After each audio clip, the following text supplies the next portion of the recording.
¿Sabías que existe un santo que hizo que una mula se arrodillara ante la Eucaristía? ¿O que en un momento de desesperación llegó a predicarle a los peces cuando los hombres se negaban a escucharlo? Y no es solo eso. A más de 800 años de su muerte, su lengua permanece incorrupta, fresca, roja, perfecta, como si jamás hubiera conocido la muerte.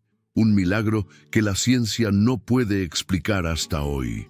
Su vida está llena de prodigios, hazañas imposibles y episodios que parecen sacados de una película de fantasía, pero no lo son. Ocurrieron, fueron documentados, testificados, y su legado ha traspasado siglos, fronteras y generaciones. Su nombre es San Antonio de Padua, y aunque quizás lo conozcas como el santo que ayuda a encontrar cosas perdidas, créeme, su historia es muchísimo más profunda, poderosa e impactante de lo que jamás te imaginaste. En este vídeo te voy a contar cómo un joven nacido en Lisboa, Portugal, que parecía destinado a una vida cómoda, eligió el camino más radical, más difícil y más contracorriente. Cómo abandonó el confort, las riquezas y los privilegios para abrazar la pobreza, la fe y la predicación como formas de vida. Pero lo que realmente te va a dejar sin palabras son los milagros. Algunos tan conocidos que recorren el mundo y otros tan insólitos que pocos se atreven a contarlos. Desde apariciones, bilocaciones, exorcismos, hasta milagros de amor y protección. Y créeme cuando te digo que, si te quedas hasta el final de este vídeo, no volverás a ver la vida, la fe ni el misterio con los mismos ojos. Prepárate, porque lo que estás a punto de descubrir te va a volar la cabeza. San Antonio de Padua no es solo un santo más en la vasta tradición de la Iglesia Católica. Es, sin duda, uno de los más venerados, invocados y amados en todo el mundo.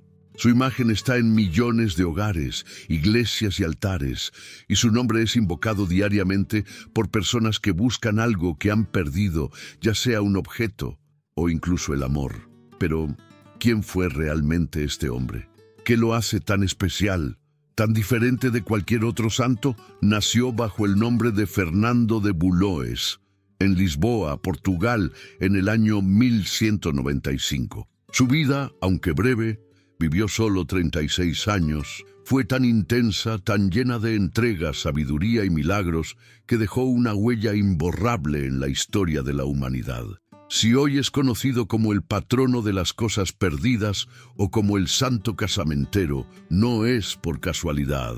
Hay razones profundas, históricas, espirituales y milagrosas que explican por qué su figura ha trascendido tanto. Pero como verás en esta historia, su legado no se limita a esos favores cotidianos. San Antonio fue un hombre que, contra todo pronóstico, se convirtió en un gigante de la fe, en un maestro brillante de la teología, en un predicador imparable capaz de llenar plazas enteras, y en un instrumento de Dios para realizar algunos de los milagros más extraordinarios jamás registrados. A lo largo de este vídeo, vamos a recorrer su vida desde el nacimiento hasta su muerte, entendiendo no solo al hombre, sino al santo, y al fenómeno espiritual que ha sido, es y seguirá siendo San Antonio de Padua. Así que prepárate, porque el viaje apenas comienza. Todo comenzó en la primavera del año 1195, en la ciudad de Lisboa, Portugal, cuando en la casa de una noble familia portuguesa nació un niño llamado Fernando de Bulloes. Su nacimiento no fue un acontecimiento cualquiera. Desde ese primer instante hubo señales que hicieron pensar a muchos que aquel pequeño estaba destinado a algo grande, algo divino. Su madre, María Teresa Tabeira, tuvo un sueño poco antes de dar a luz. En él veía a su hijo vestido con un hábito franciscano, predicando ante multitudes, rodeado de una luz intensa. No entendía del todo su significado, pero lo sintió como una advertencia celestial. El día de su nacimiento, Mientras las campanas de la catedral resonaban, los vecinos afirmaban que una luz intensa e inusual iluminó la casa, como si el cielo entero anunciara la llegada de un alma escogida. Algunos testigos incluso aseguraron haber visto estrellas fugaces cruzar el cielo en ese momento. Fernando nació en el seno de una familia acomodada. Su padre, Martín de Valois, era un caballero al servicio del rey, mientras que su madre era conocida por su profunda piedad y vida de oración. A diferencia de otros niños de su edad, Fernando mostraba desde muy pequeño un comportamiento poco habitual.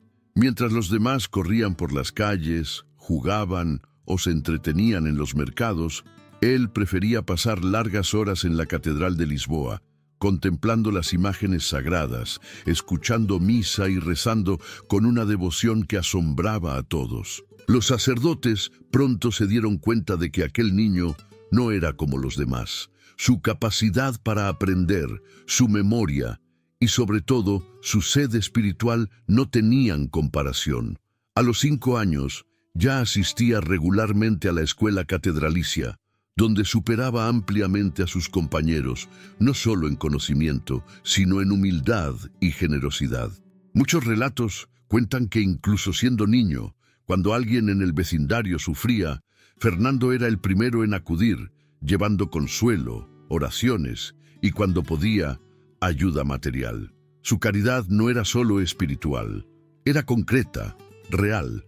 Su familia, aunque orgullosa, también se sorprendía al ver que su hijo evitaba la vida fácil y prefería encerrarse durante horas en oración, ayuno y contemplación. A menudo se le encontraba de rodillas, con los ojos cerrados, moviendo los labios en susurros mientras rezaba con una intensidad que, según algunos, parecía sobrenatural. Fue así como, desde muy joven, quedó claro que la vida de Fernando no seguiría el camino común, y aunque aún faltaba mucho para que se convirtiera en el San Antonio que el mundo conocería, las señales ya estaban ahí, dejando claro que este niño había sido escogido para algo verdaderamente extraordinario. El tiempo pasó, y con cada año que crecía, más clara se hacía la vocación de Fernando. A los 15 años, con la bendición de sus padres, tomó una decisión que cambiaría su vida para siempre: consagrarse completamente a Dios. Ingresó en el monasterio de San Vicente de Fora, perteneciente a la Orden de los Canónigos Regulares de San Agustín, en las afueras de Lisboa. Este monasterio, imponente, de gruesas paredes de piedra y rodeado de silencio, sería el escenario de sus primeros pasos en la vida religiosa. Allí, su rutina estaba marcada por la oración constante, el estudio riguroso y la vida comunitaria. Fernando se entregaba con una pasión desbordante a la lectura de las Sagradas Escrituras, los padres de la Iglesia y las obras teológicas más complejas de su tiempo. Su mente parecía no tener límites. Memorizaba pasajes enteros, comprendía doctrinas que incluso a los más experimentados les costaba asimilar, y siempre lo hacía con una humildad que conmovía a todos. Pero su camino no estuvo libre de dificultades. El monasterio estaba muy cerca de Lisboa y, debido a la cercanía, recibía constantemente visitas de familiares y conocidos. Esto, lejos de alegrar a Fernando, le resultaba una fuente constante de distracción. Su alma ansiaba el silencio, la contemplación, el retiro absoluto del mundo, y las visitas, aunque llenas de cariño, interrumpían ese anhelo profundo de comunión con Dios. Después de reflexionar profundamente y orar intensamente, tomó una nueva decisión radical. Solicitó ser trasladado al monasterio de Santa Cruz de Coimbra, mucho más distante y con una tradición intelectual aún más fuerte. Allí, por fin, encontró lo que tanto buscaba: un entorno de silencio, recogimiento y estudio al más alto nivel. Durante los siguientes 8 años, Fernando vivió de manera casi monástica, entregado al conocimiento y a la oración. Se cuenta que en ese tiempo memorizó prácticamente toda la Biblia, algo que asombraría más adelante a teólogos, frailes y hasta obispos que lo escucharían predicar. Pero lo más impresionante es que no estudiaba por vanidad ni por acumular saber. Lo hacía con un único objetivo: conocer más a Dios, para amarle mejor y servirle de forma más perfecta. Su vida era de una disciplina casi sobrenatural. Dormía poco, ayunaba con frecuencia, realizaba penitencias físicas y pasaba horas frente al Santísimo Sacramento. Mientras tanto, sus hermanos en la fe lo veían como un ejemplo vivo de santidad, aunque probablemente ninguno imaginaba aún que aquel joven tan dedicado y silencioso sería en poco tiempo uno de los santos más grandes de la historia de la humanidad. Lo que Fernando no sabía era que su vida estaba a punto de tomar un giro radical.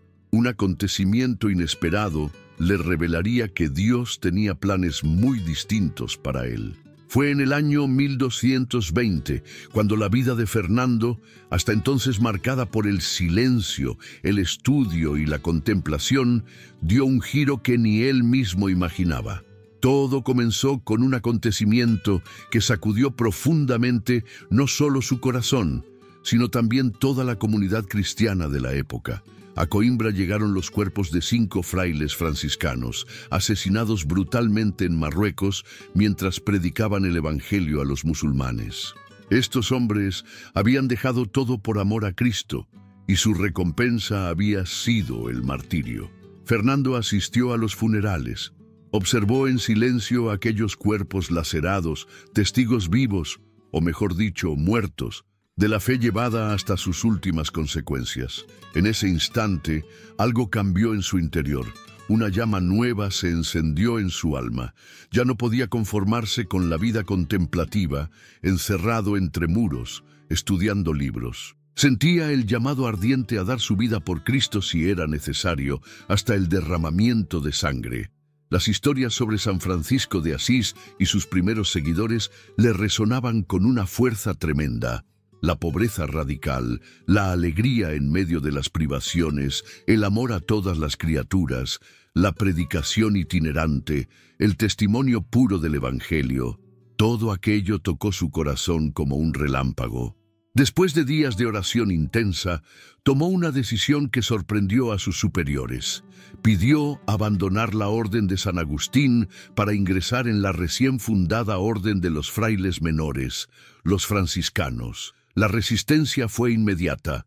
Sus hermanos agustinos no querían perder a un miembro tan valioso, un joven de mente brillante y alma ejemplar.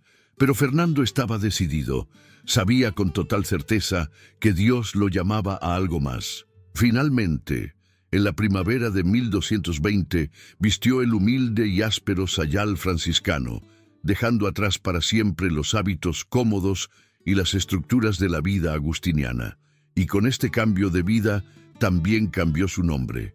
Dejó de ser Fernando y pasó a llamarse Antonio, en honor a San Antonio Abad, el gran padre del monacato cristiano.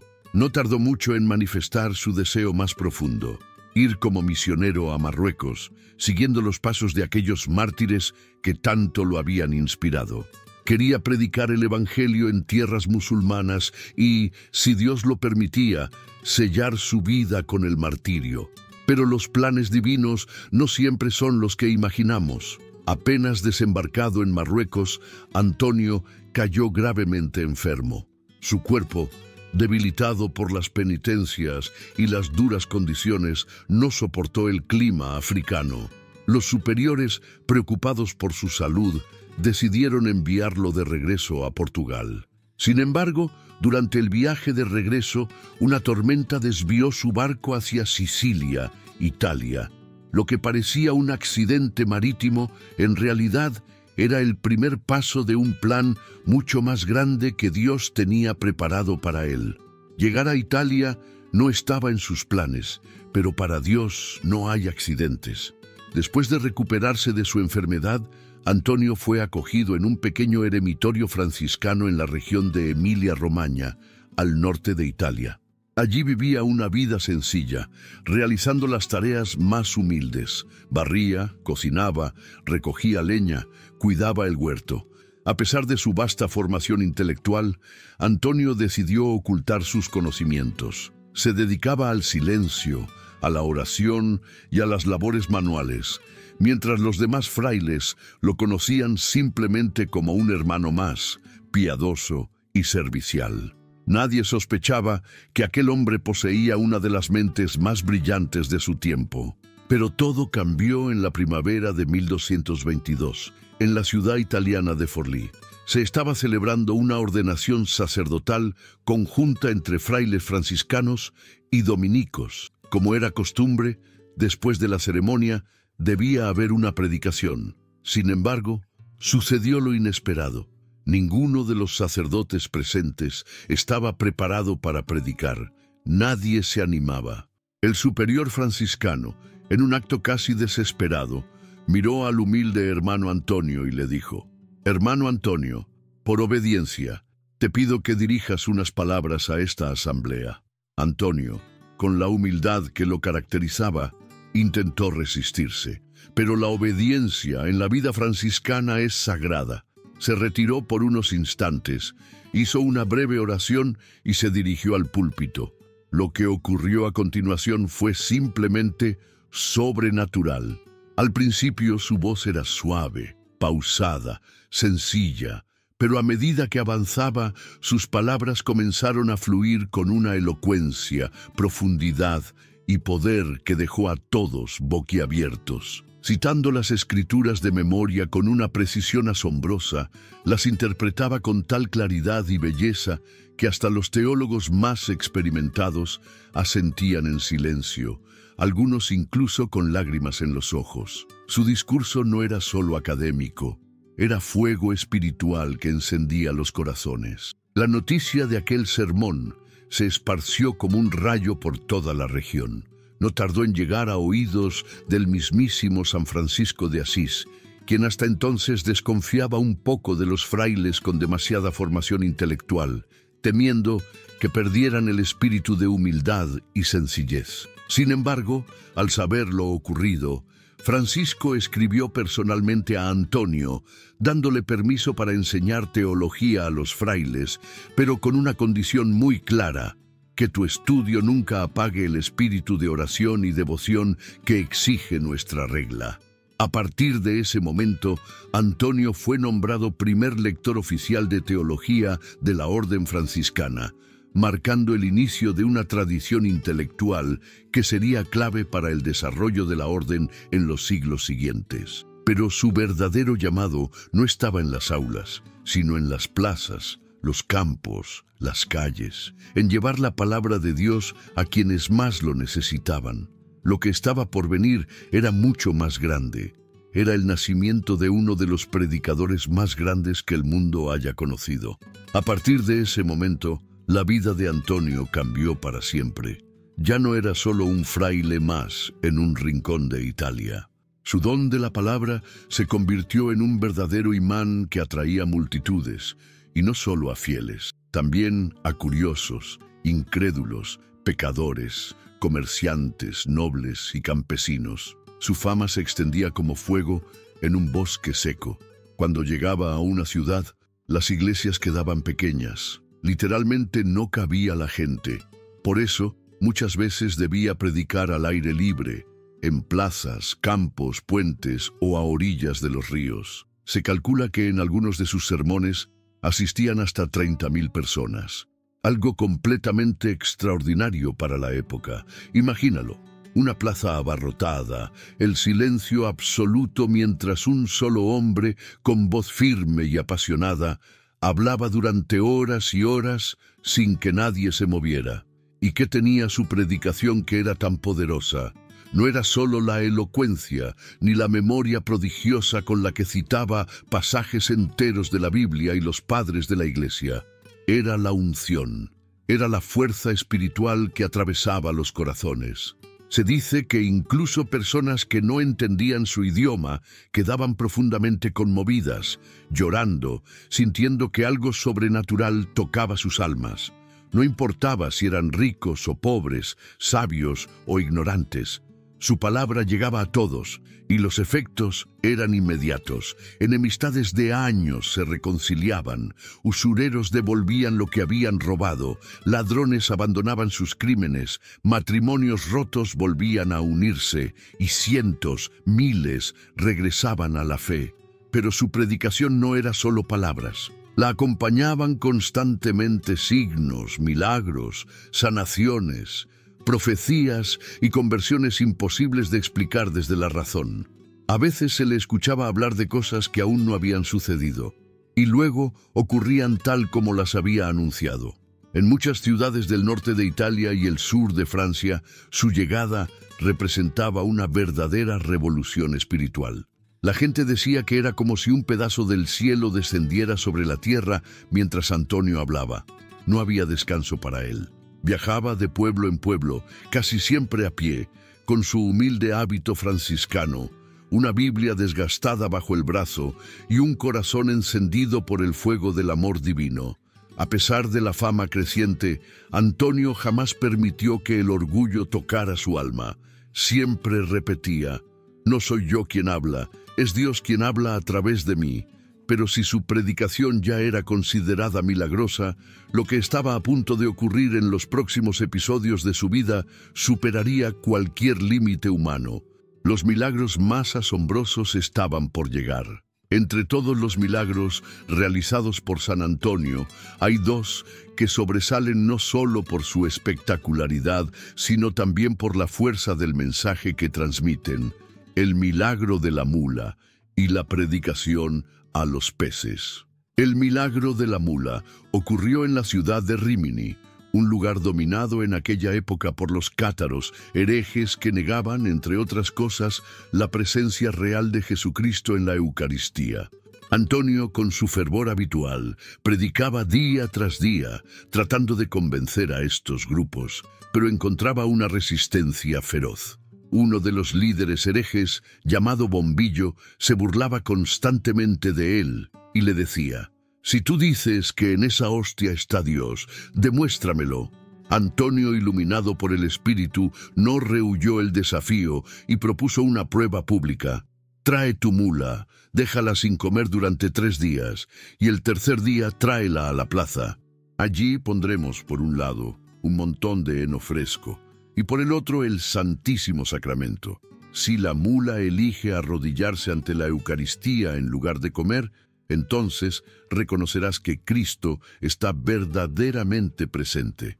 El desafío fue aceptado. Durante 3 días, el hereje mantuvo a su mula sin alimento. Llegado el día, la plaza estaba absolutamente abarrotada.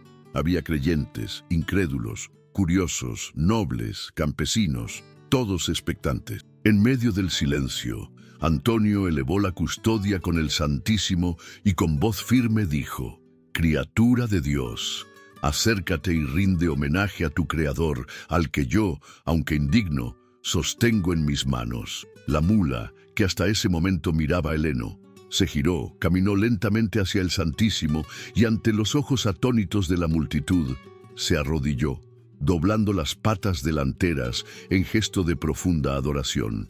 Las risas y burlas se convirtieron en lágrimas y aplausos. El mismo Bombillo, impactado hasta los huesos, renunció públicamente a su herejía y volvió a la fe católica. La predicación a los peces. Poco tiempo después, también en Rímini, Antonio se enfrentó nuevamente al rechazo de los herejes. Esta vez, no querían ni siquiera escucharlo. Le cerraban las puertas, lo insultaban y lo ridiculizaban cada vez que intentaba hablar en las plazas. Cansado, pero no vencido, Antonio hizo algo completamente insólito. Se dirigió hacia la desembocadura del río Marequia, que daba al mar Adriático. Allí se plantó frente al mar y exclamó con voz potente: «Peces del mar y del río, venid vosotros a escuchar la palabra de Dios, ya que los hombres la rechazan». Y lo que ocurrió fue un milagro que estremeció a todos. Miles de peces empezaron a asomar sus cabezas sobre la superficie del agua, organizados perfectamente por tamaños, los más pequeños adelante, luego los medianos y al fondo los grandes. formando una especie de audiencia acuática. Antonio comenzó a predicarles con la misma pasión con la que predicaba a los hombres. Vosotros, criaturas del mar, agradeced a vuestro Creador que os ha dado el agua como hogar, alimento y refugio. Alabad a Dios, que os ha protegido incluso en el diluvio y que os hizo servidores del hombre y de su Hijo Jesucristo. Los peces, según relatan los testigos, movían sus cabezas y abrían sus bocas como si realmente comprendieran lo que el santo les decía. Al ver semejante prodigio, los habitantes de Rímini, que se habían burlado de él, comenzaron a acercarse, primero por curiosidad, luego con lágrimas en los ojos. Muchos de aquellos que se negaban a escucharlo terminaron cayendo de rodillas pidiendo perdón y conversión. La lección fue clara. Si los hombres cierran sus oídos a Dios, la naturaleza misma es capaz de alzar la voz y proclamar su gloria. Si los milagros de la mula y los peces ya parecen desbordar toda lógica humana, lo cierto es que la vida de San Antonio estuvo llena de muchos otros prodigios, algunos menos conocidos, pero no por eso menos impresionantes. Uno de ellos es el llamado milagro de la bilocación. Ocurrió en Montpellier, Francia, donde Antonio se encontraba predicando en la catedral ante una multitud. En ese momento recordó que debía entonar el Aleluya en los maitines que se celebraban al mismo tiempo en su convento. Lo que sucedió es simplemente desconcertante. Sin abandonar el púlpito, fue visto simultáneamente en el coro del convento, cantando el Aleluya con sus hermanos, y al terminar, desapareció misteriosamente. Ambos grupos, tanto los que estaban en la catedral como los que estaban en el convento, dieron testimonio de haberlo visto en el mismo instante en dos lugares diferentes. Otro episodio estremecedor fue su encuentro con el mal en una de sus formas más aterradoras. En una región cercana a Padua, una mujer estaba poseída por un demonio que la hacía gritar blasfemias y realizar actos de fuerza sobrehumana. Ningún sacerdote había logrado liberarla. Cuando Antonio llegó, portando el Santísimo Sacramento, el demonio, a través de la mujer, gritó: «Si ese pan es realmente Dios, me iré». Antonio, levantando la custodia, respondió con total autoridad: «En el nombre de Jesucristo, te ordeno que salgas de ella». El demonio salió al instante, dejando a la mujer libre, sana y profundamente transformada. Pero los milagros de Antonio no solo fueron espectaculares, sino también profundamente humanos y conmovedores. En una ocasión, un hombre atormentado por un pecado tan grave que no se atrevía a confesarlo, se acercó a él con el rostro lleno de angustia. Antonio, percibiendo el dolor del alma de aquel joven, le ofreció una solución inusual. «Escribe tu pecado en este papel y entrégamelo». El hombre escribió temblando, y al entregárselo, Antonio lo miró, y sin siquiera abrir el papel, se lo devolvió completamente en blanco. El pecado había sido perdonado y borrado milagrosamente. Otro relato cuenta cómo un prestamista corrupto, deseando desacreditar al santo, envió a una joven hermosa con la misión de seducirlo. La mujer llegó a su celda con excusas piadosas, pero Antonio, percibiendo su intención, le pidió que esperara un momento. Salió y regresó con un crucifijo. «Aquí tienes la verdadera belleza. Contempla el amor infinito de quien dio su vida por nosotros». La joven cayó de rodillas, llorando, arrepentida.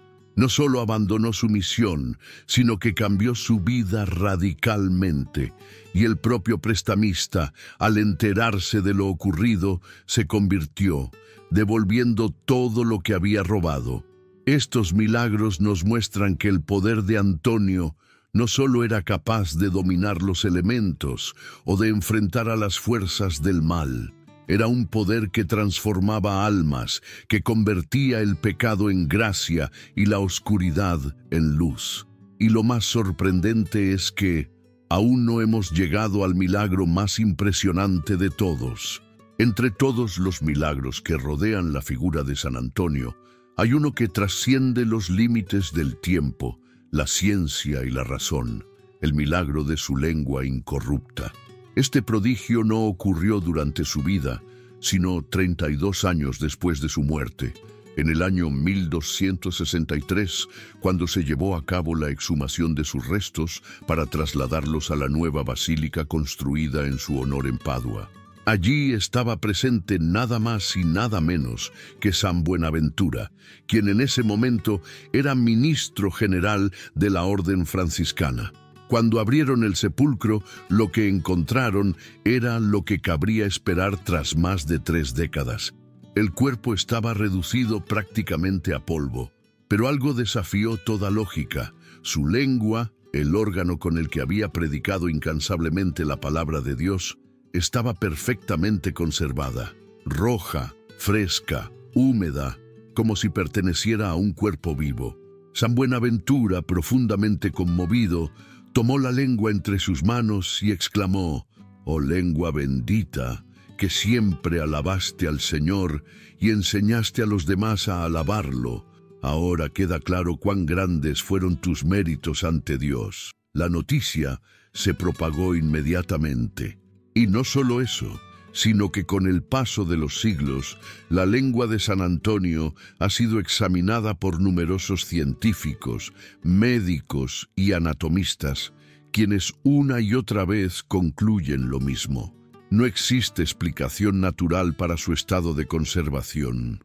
En los análisis más recientes, realizados en el siglo XX y XXI, los expertos quedaron estupefactos al comprobar que incluso las cuerdas vocales y la musculatura lingual seguían intactas, con características propias de un órgano vivo, pese a los más de 8 siglos transcurridos. El significado espiritual de este milagro es tan profundo como claro. Dios quiso preservar el órgano que Antonio utilizó de manera perfecta para predicar el Evangelio, para consolar, para corregir, para sanar y para llevar la palabra a los corazones más endurecidos. Porque Antonio no usó su lengua para la vanagloria, ni para herir, ni para sembrar discordia.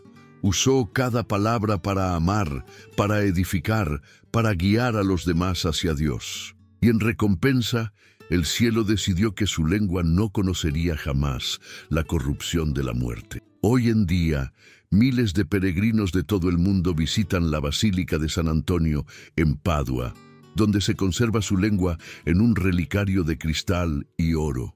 Muchos que padecen enfermedades de la voz, de la garganta o dificultades para hablar, acuden allí para pedir la intercesión del santo. Y es imposible contemplar aquella lengua incorrupta sin estremecerse, sin entender que estamos frente a un signo tangible de que lo sobrenatural, lo divino, no es solo cosa del pasado. Pero la historia de los milagros de San Antonio no termina aquí, porque aún queda uno de los más conmovedores, el milagro del niño de Lisboa. Este milagro, aunque ocurrió después de la muerte de San Antonio, es uno de los más queridos, recordados y documentados en su ciudad natal, Lisboa, Portugal. La historia se sitúa algunos años después de su canonización, en el siglo XIII. En una pequeña casa ubicada cerca de la iglesia, construida sobre el lugar donde había nacido el santo, vivía una familia profundamente devota de San Antonio. En ese hogar había un niño de apenas 3 años, inquieto, curioso, lleno de energía como cualquier pequeño de su edad. Su madre, mujer piadosa, le había enseñado desde muy temprano a amar y venerar a San Antonio. Todas las semanas, especialmente los martes, el niño y su madre encendían una vela ante la imagen del santo y rezaban juntos con mucha fe. Una tarde, mientras la madre se encontraba ocupada en las tareas domésticas en la planta baja de la casa, el pequeño jugaba solo en el piso superior. Había una ventana abierta que daba directamente a la calle empedrada, y la curiosidad infantil hizo lo suyo.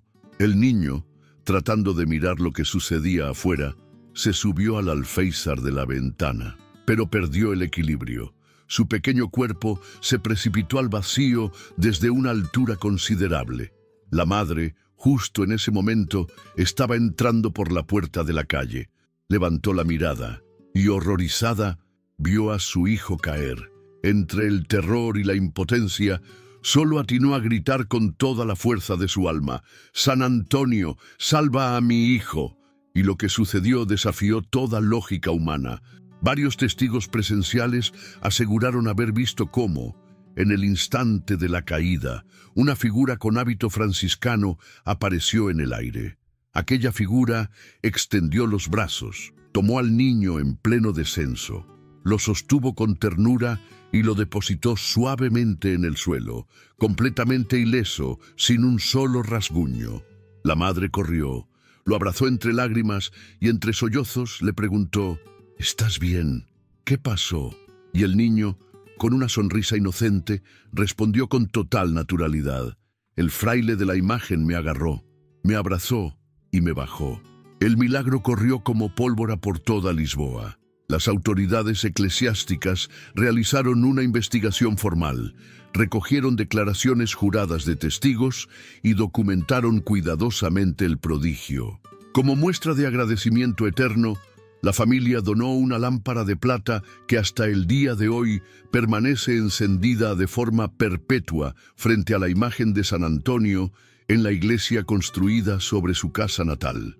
Este episodio no solo reafirmó el poder de intercesión del santo, sino que también consolidó su imagen como protector de los niños, de los débiles, de los inocentes, de aquellos que más necesitan cuidado y amor. Y este amor protector no terminó allí, porque su fama como intercesor se extendería aún más, especialmente en algo que, tal vez, te sorprenderá: San Antonio, el santo de los matrimonios. Puede parecer una paradoja que un fraile que hizo voto de castidad, que vivió en pobreza y entrega total a Dios, se haya convertido en uno de los santos casamenteros más populares del mundo. Pero la historia detrás de esta devoción es tan hermosa como reveladora. Todo comenzó con un episodio que ocurrió poco después de su canonización en la ciudad italiana de Bolonia. Una joven noble estaba profundamente enamorada, pero su padre, por cuestiones económicas y familiares, le prohibía casarse con el hombre que amaba. Desesperada, la joven acudió hasta la tumba de San Antonio en Padua, cayó de rodillas, rezó con lágrimas y escribió una carta dirigida al santo, pidiéndole que intercediera para ablandar el corazón de su padre. La dejó allí, junto a su sepulcro, y regresó a casa. Lo que sucedió fue considerado un milagro. Días después, la carta apareció misteriosamente en las manos del padre. Al leerla, su corazón se conmovió profundamente. Sin saber cómo había llegado hasta él, entendió que aquello era una señal divina. Llamó a su hija y le dio su bendición para casarse. La noticia se propagó rápidamente. Desde entonces comenzaron a multiplicarse los casos de personas que dejaban cartas y peticiones amorosas en la tumba del santo. Algunos pedían encontrar pareja, otros solucionar crisis matrimoniales y otros más recuperar el amor perdido.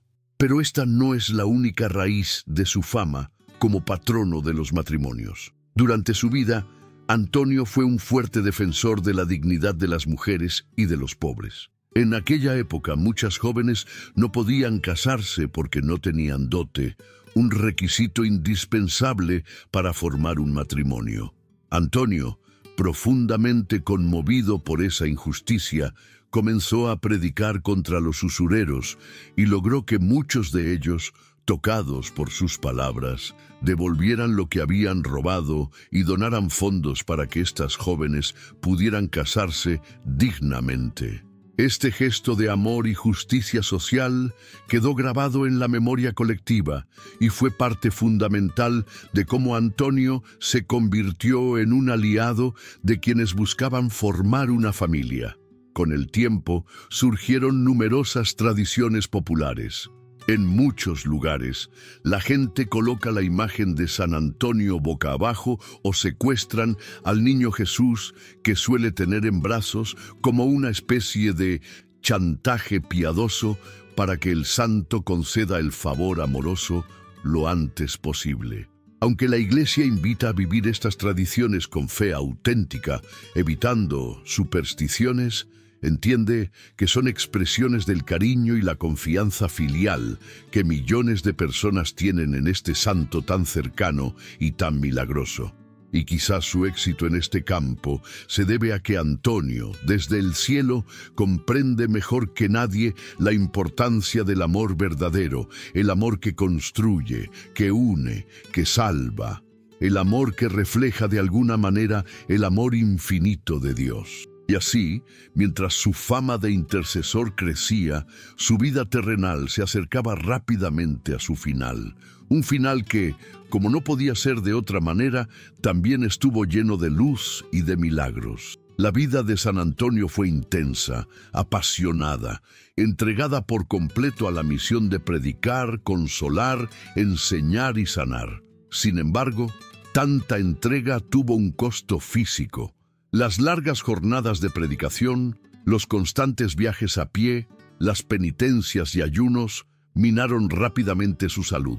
En los 36 años, Antonio ya tenía el aspecto de un anciano agotado.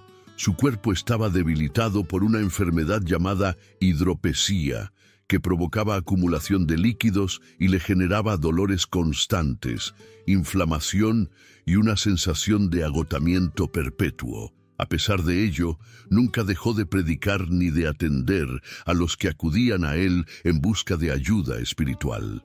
Hasta que, en la primavera de 1231, sintiendo que sus fuerzas lo abandonaban, pidió retirarse a un lugar de absoluta soledad para prepararse para el encuentro final con Dios. Sus superiores le concedieron el traslado a Campo San Piero, cerca de Padua, donde un conde admirador suyo, Tiso, había construido unas pequeñas celdas entre los árboles para los franciscanos. Allí, Antonio pasaba horas y horas en oración.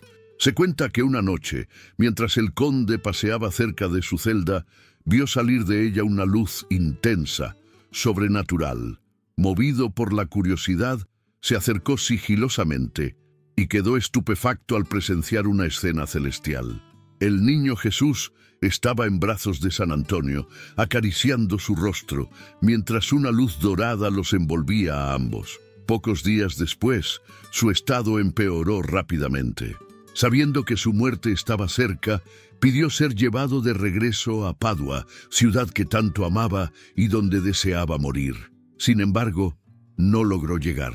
Durante el trayecto, tuvo que detenerse en el pequeño convento de las Clarisas en Arsella, a las afueras de la ciudad.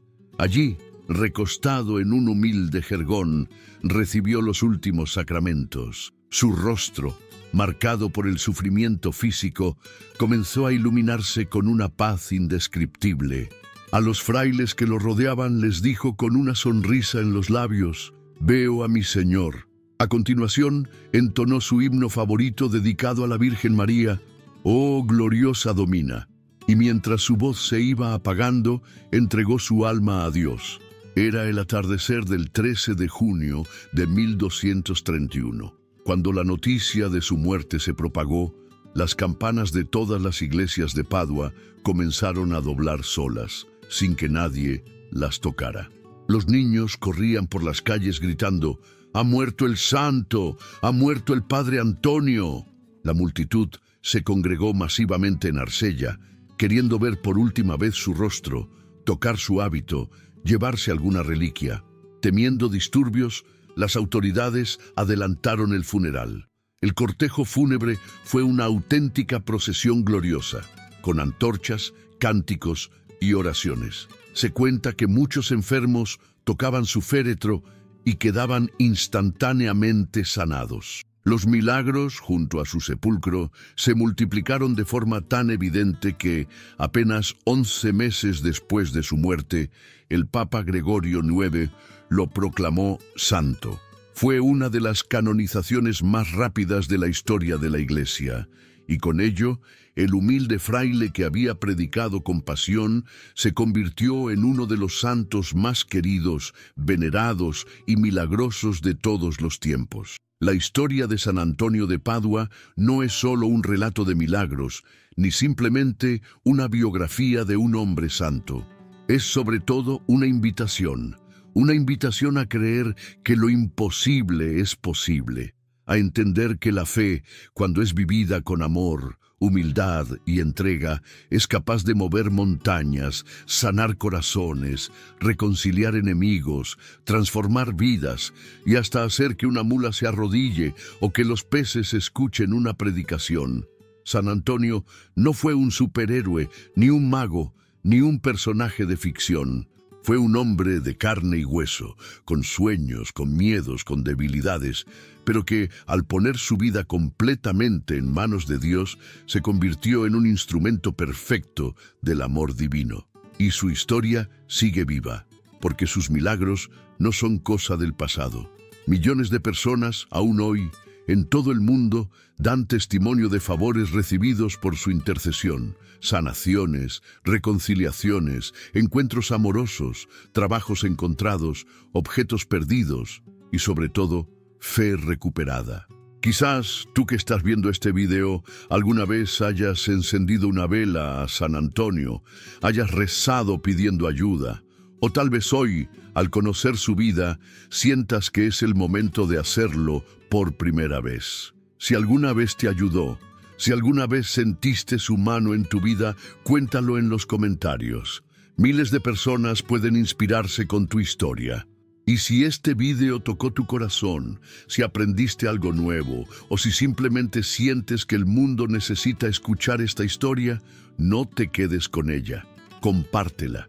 Que la vida de San Antonio siga inspirando a millones más. Suscríbete al canal, activa la campanita, déjanos tu like y únete a esta comunidad que cree que el bien, la fe y la esperanza siempre merecen ser contadas. Porque como decía San Antonio, las acciones hablan más fuerte que las palabras. Y hoy tú puedes ser parte de esa acción.